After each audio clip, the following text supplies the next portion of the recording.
नमस्कार, आप देख रहे हैं इंडिया न्यूज उत्तर प्रदेश उत्तराखंड। आपके साथ मैं हूं प्रिया। बुलेटिन की शुरुआत हम बड़ी खबर के साथ करते हैं। सबसे पहले आपको ये बड़ी जानकारी बताएं अयोध्या से, जहां पर आपको ये बताएं कि राम मंदिर निर्माण के लिए नींव की खुदाई शुरू हो चुकी है। भवन निर्माण समिति के अध्यक्ष नृपेंद्र मिश्रा रहे मौजूद। 1200 खंभों के लिए अत्याधुनिक मशीनें कर रही खुदाई। इंजीनियर्स की टीम ने मशीनों की जांच पूरी कर ली है। पहले चरण में 100 मीटर तक ये खुदाई होगी। आखिरी तल में खंभों का चौरस आधार भी बनाया जाएगा। तो ये बड़ी जानकारी, क्योंकि अब जो प्रक्रिया है वो तेज होती हुई भूमि पूजन के बाद से लगातार वहां पर जो काम है वो चल रहा है। और अब एक बड़ी खबर निकलकर सामने आ रही है कि नींव के लिए खुदाई जो है वो वहां पर शुरू हो चुकी है। भवन निर्माण समिति के अध्यक्ष इस दौरान मौजूद रहे। 1200 खंभों के लिए अत्याधुनिक मशीनें वहां पर खुदाई कर रही हैं। लगातार काम चल रहा है। पहले चरण में 100 मीटर तक की जो खुदाई है वो होनी है। आखिरी तल में खंभों का चौरस आधार बनेगा। तो तमाम तरह के कदम जो हैं वो वहां पर उठाए जा रहे हैं और इसके मद्देनजर खुदाई नींव की शुरू हो चुकी है राम मंदिर निर्माण के लिए।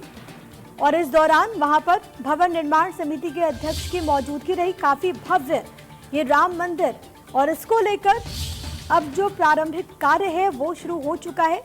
इससे पहले आपको याद होगा कि जिस तरीके से भूमि पूजन हुआ और उसके बाद से ही अब निर्माण कार्य तेज होता हुआ और इसी क्रम में ये खुदाई का काम जो है वो शुरू हो चुका है।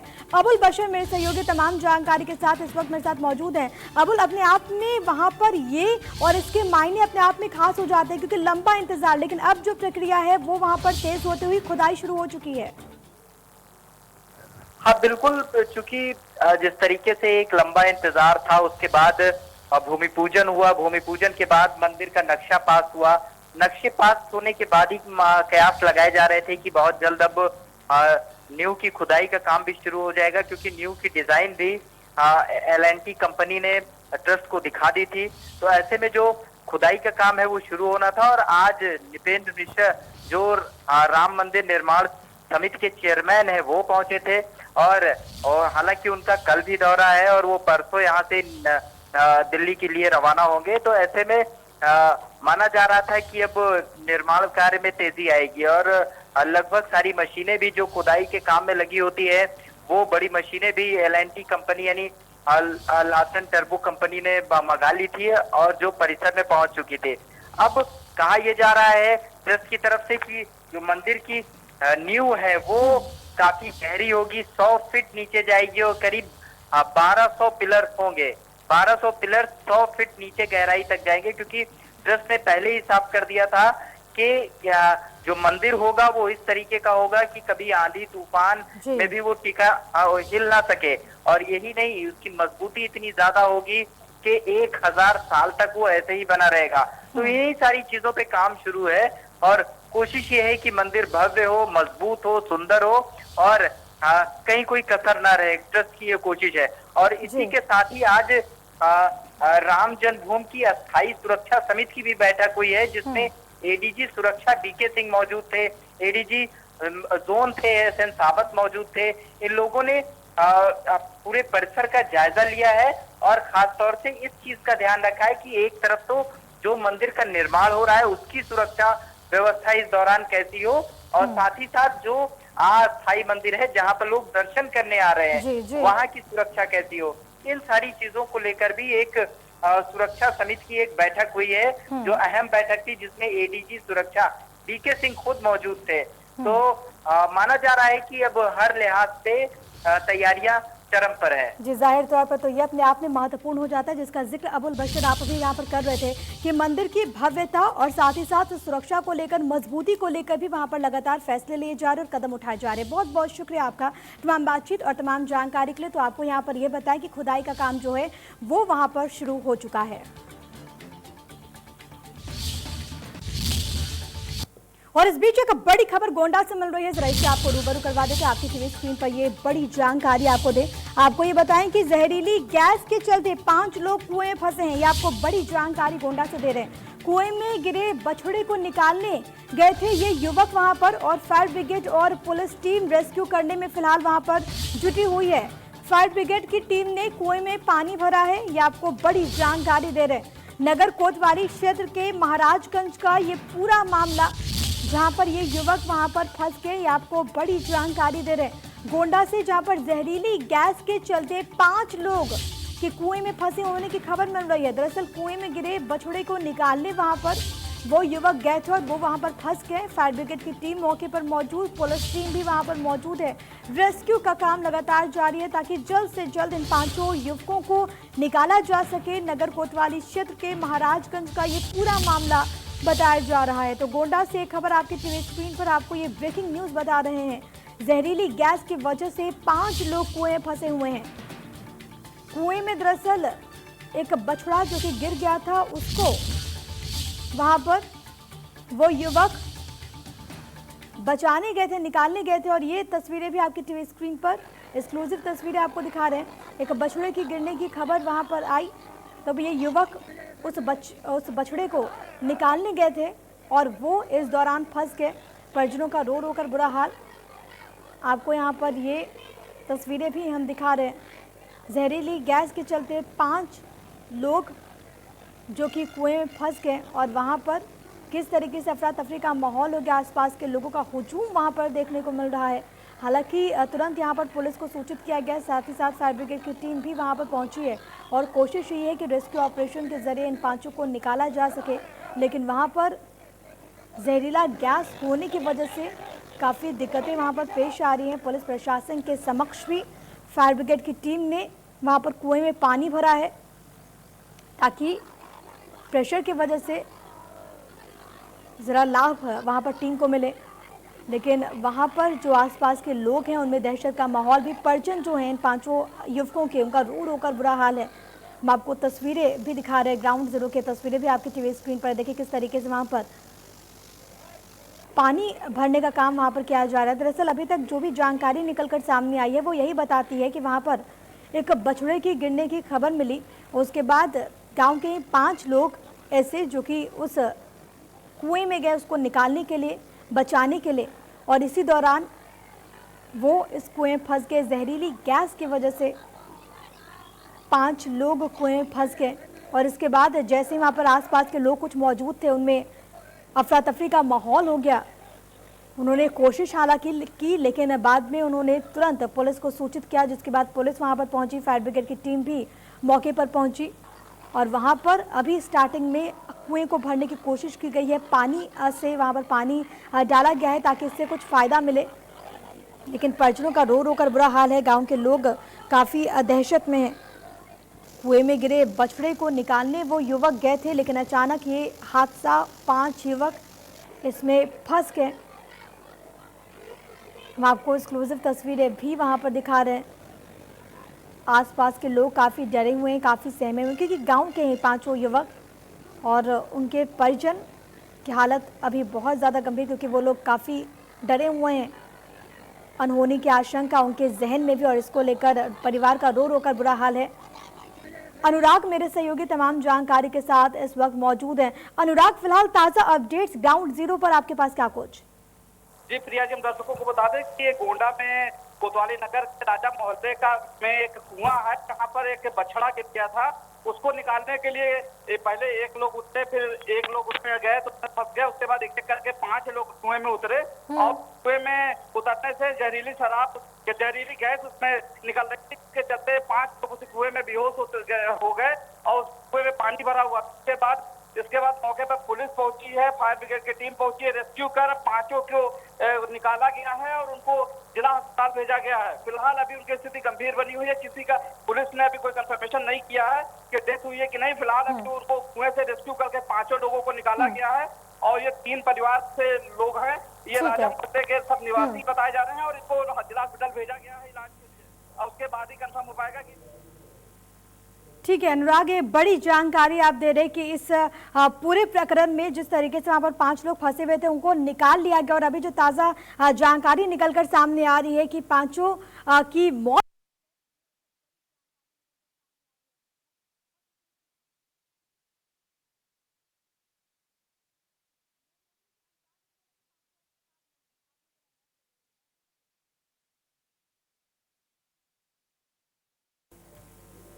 चले इस बीच मेरे साथ मेरे सहयोगी अभिषेक भी मौजूद है तमाम जानकारी के साथ। अभिषेक, ये ताजा जानकारी निकलकर सामने आ रही है कि रेस्क्यू ऑपरेशन के बाद उन 5 को निकाल तो लिया गया, लेकिन अब ये खबर आ रही है कि 5 की मौत हो गई है। डिटेल्स क्या कुछ?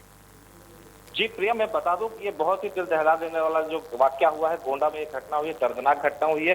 क्योंकि एक युवक जो है बछड़ा जो है कुएं में गिर गया था, जो बहुत सालों पुराना बछड़ा था, कुआं था, वो सूखा हुआ कुआं था, उसमें पानी भी नहीं था। लेकिन जब वो युवक उस वक्त बछड़ा निकाल रहा था तो उसी के हुए कई लोग और कुएं में उतर गए, जिसमें से एक ही परिवार के 4 लोग भी थे। और देखते ही देखते कुएं में कोई गैस रिसाव हुआ जो जहरीली थी, और वो बारी बारी से एक एक करके युवक सभी उसमें बेहोश होते चले गए। हालांकि इस बीच बछड़े को तो बाहर निकाल लिया गया, लेकिन जो लोग थे वो फंसे रह गए उसमें और वो बेहोश हो गए।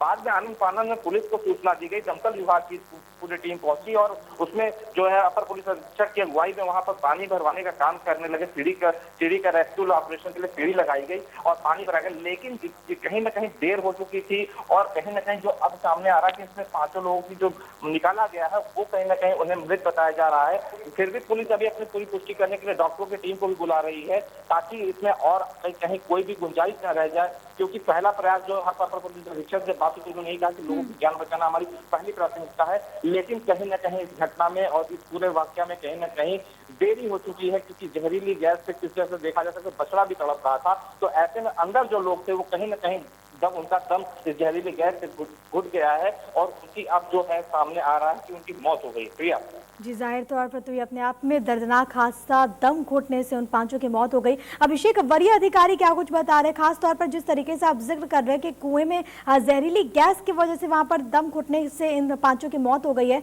वरीय अधिकारी इसको लेकर और क्या कुछ जानकारी दे रहे हैं? जी, अधिकारियों का यही कहना है कि इस तरह का बहुत ही सालों पुराना कुआं था जिसमें कोई पानी भी नहीं था, सब कुछ सूखा था, लोग उसमें कूड़े डालने का काम करते थे। और ये हो सकता है जो नगर पालिका के जो यहाँ पर अधिकारी हैं वो भी मौजूद हैं, तो उनका यही मानना है कि क्योंकि ये पुराना कुआं है, इसमें पानी भी नहीं है, लोग उसमें कचरे डालते थे, तो कहीं ना कहीं कचरों के ढेर से जो है वहां पर जो है कोई ऐसी पोल्यूटेंट चीज जो है पैदा हुई जो जहरीली गैस के तौर पर काम कर रही थी। और जब लोग उसमें उतरे थे और बछड़े बचाने का काम कर रहे थे, रेस्क्यू कर रहे थे, तो उसी बीच एक एक करके लोग वो बेहोश हो गए, उसकी जद में आ गए और उनकी कहीं ना कहीं उसी बीच में दम घुटने से, क्योंकि पुलिस के लोग वो करने की कोशिश कर रहे थे, लेकिन कहीं ना कहीं उन्होंने भी इस चीज को भापा कि अंदर कुछ ऐसी जहरीली गैस है। तभी ये बात सामने आई कि अंदर जहरीली गैस है। नहीं तो पहले किसी को इसका अंदाजा नहीं था कि अंदर कोई जहरीली गैस जैसी चीज है। लेकिन उसके बाद पुलिस ने वहां पर दमकल विभाग की सहायता लेकर के उसमें पानी भरा करके उनके लोगों को रस्सी के माध्यम से बांधा और कहीं ना कहीं कोशिश पूरी की गई पुलिस की तरफ से किसी तरह से लोगों की जान बचाई जा सके। लेकिन आप देख सकते हैं तस्वीरों में कि किस तरह का ये मार्मिक दृश्य है, दिल दहला देने वाली घटना है। और पूरे एक ही परिवार के 4 लोग बताए जा रहे हैं जो इस घटना में जो है उनकी जान जा चुकी है। ऐसे में इस पूरे क्षेत्र में सदर का जो क्षेत्र लगता है, राजा मोहल्ला जो है, वहां पर मातम पसरा हुआ, लोग यहाँ पर सैकड़ों की तादाद में इकट्ठा हो गए हैं, क्योंकि इस तरह की घटना शायद ही यहाँ पे कभी पहले हुई हो या किसी ने सुनी हो। लेकिन जहरीली गैस किस तरह से कितना घातक हो सकती है, प्राण घातक हो चुका है, ये कहीं ना कहीं अब सामने आया है। और अधिकारी इस पर अभी पूरी तरह से खुलकर कुछ बोल नहीं रहे हैं, क्योंकि वो अभी इस पर जानना चाहते हैं कि किस तरह का ये रिसाव रहा होगा अंदर, क्योंकि उसके लिए कुछ अभी टीमें होंगी, जो डॉक्टर्स होंगे वो इसकी बेहतर पुष्टि कर सकते हैं। जी अभिषेक, क्योंकि आप ग्राउंड जीरो पर आपने तमाम चीजों को देखा है, क्या इस पूरे प्रकरण में कोई लापरवाही की बात भी सामने आती है? जिस तरीके से आप जिक्र कर रहे हो कि कुआं में पानी नहीं था और इस वजह से जो आसपास के लोग हैं वो कूड़ा कचरा वहीं पर डालते थे, इस वजह से ऐसा कुछ स्थिति जो है वो उत्पन्न हुई है? जी, अगर मैं बात करूं प्रिया, इसमें कहीं न कहीं अगर जिम्मेदारी की बात करेंगे तो जिम्मेदारी लेनी चाहिए तो वो कहीं न कहीं नगर पालिका की होती है इसमें, क्योंकि कूड़े और कचरे का ढेर उठाने का काम नगर पालिका का होता है, उनके विभाग का होता है। इसमें पुलिस महकमा या अन्य किसी और को जोड़ने पे तो उचित नहीं होगा, लेकिन नगर पालिका की टीम को इस पर ध्यान देना चाहिए था कि कूड़े कचरे का जो ढेर था वो कुएं में ना होकर के वो नगर पालिका जो डंप हाउस जगह बनते हैं वहां होना चाहिए था। और कहीं ना कहीं इसी वजह से कुएं के अंदर जो है पॉल्यूटेंट घटना जो रिसाव का कारण बना है और लोगों की जान गई है। तो इसमें कहीं जिम्मेदार जो है इसमें नगर पालिका को अपनी जिम्मेदारी लेनी चाहिए, क्योंकि अगर उसमें कूड़े के ढेर में और इस तरह से लोग लगातार उसमें कुएं में कचरे ना फेंक रहे होते तो शायद ऐसी स्थिति नहीं थी। हालांकि मैं आपको बता दूं कि आम तरह से बोरवेल में गिरने की घटना होती है, कुएं में गिरकर पानी में लोगों की जान जाने की घटनाएं होती हैं, जिसमें कभी कभी जानवर पशु भी गिर जाते हैं। लेकिन ये एक ऐसी घटना है, डालने वाली घटना हुई है जहाँ पर बछड़े को रेस्क्यू करने में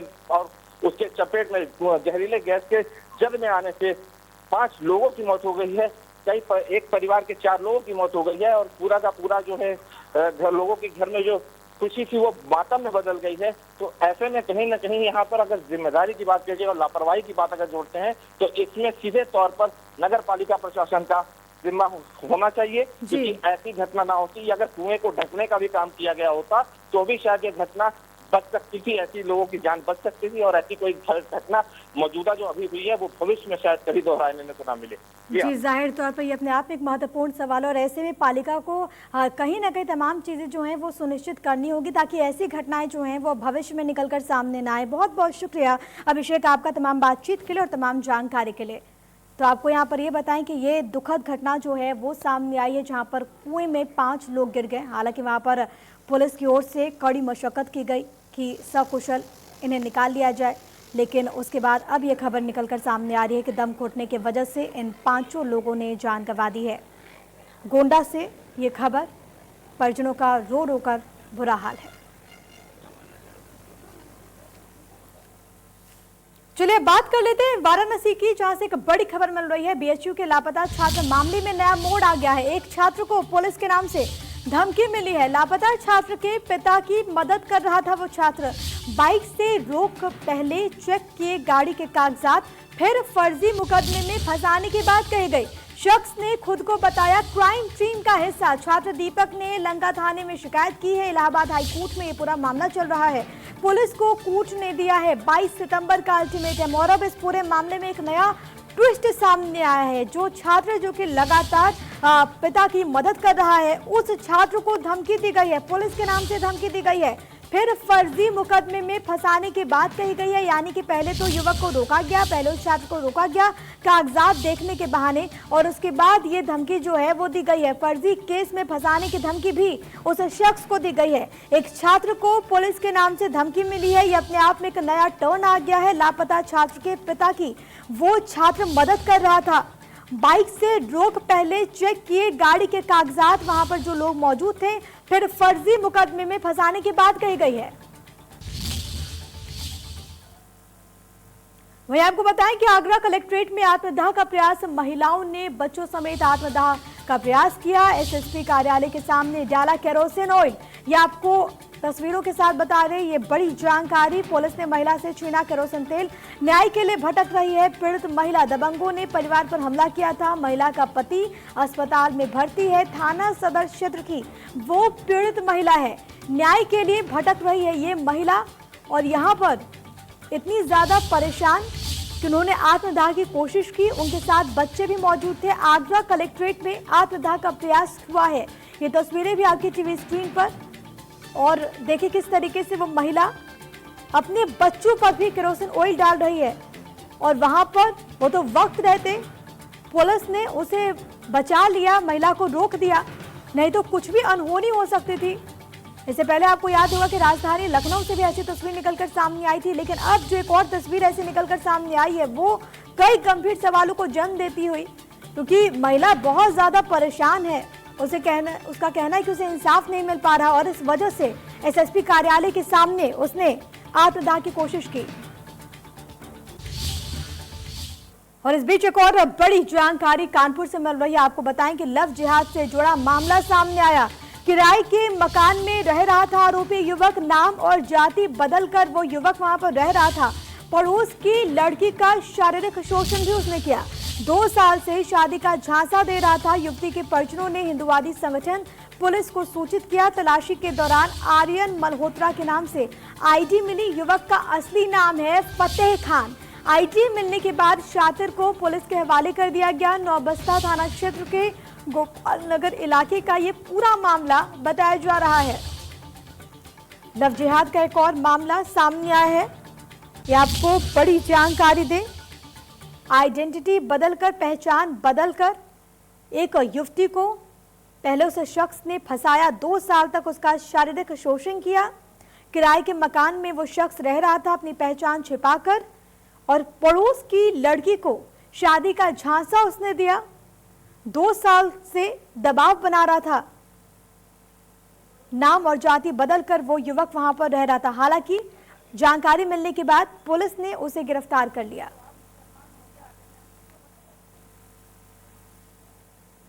चलिए बात कर लेते हैं गाजियाबाद की, जहां से एक बड़ी खबर मिल रही है। पेरेंट्स ने चक्का जाम की चेतावनी दी है। पेरेंट्स एसोसिएशन की भूख हड़ताल का 7वां दिन।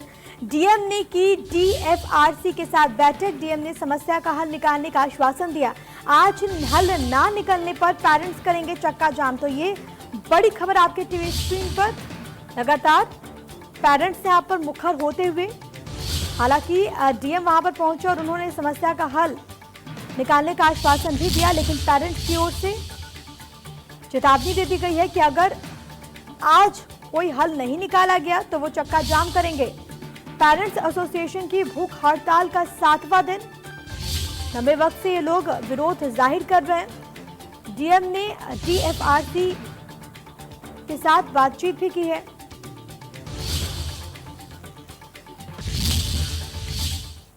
कोरोना के बाद हुए लॉकडाउन ने स्कूल्स और कॉलेजेस में पढ़ाई को बिल्कुल ठप कर दिया है। बच्चों को शिक्षा देने के लिए ऑनलाइन क्लासेस का सहारा लिया जा रहा है, लेकिन अलीगढ़ के देहात क्षेत्र में अभी ऑनलाइन क्लासेस की व्यवस्था पूरी तरह से लागू नहीं हो पा रही। ब्लॉक लोधा के ग्राम भकरोला में ऑनलाइन पढ़ाई से पहले स्कूल के प्रिंसिपल बच्चों को किताबें बांटते हुए नजर आए। बच्चों के चेहरे पर खुशी तो दिखाई दे रही थी, लेकिन ये खुशी उनके बच्चों के चेहरे पर थी जिनके हाथ में एंड्रॉयड मोबाइल थे। गांव देहात में एंड्रॉयड मोबाइल होना भी आज के वक्त में एक बड़ी उपलब्धि मानी जाती है, जबकि कुछ गांवों में इंटरनेट की भी बड़ी परेशानियां हैं और कुछ ग्रामीणों के पास मोबाइल ही नहीं है। प्रिंसिपल का कहना है कि बच्चों की शिक्षा में बाधा आ रही है। उन्होंने ये भी कहा कि बच्चों को ऑनलाइन पढ़ाना है, लेकिन ऑनलाइन पढ़ाने के लिए जो समस्याएं सामने आ रही हैं उन्हें हल करने के लिए प्रयास कर रहे हैं।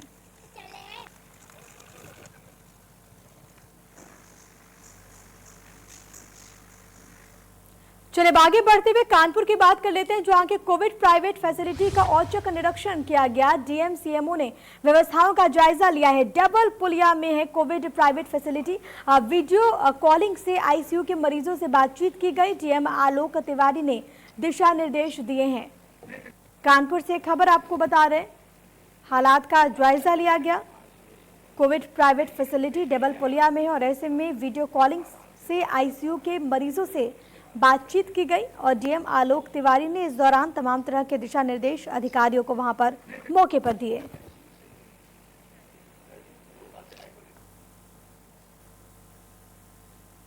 और इसी के साथ इस बुलेटिन में अभी के लिए फिलहाल इतना ही। नमस्कार।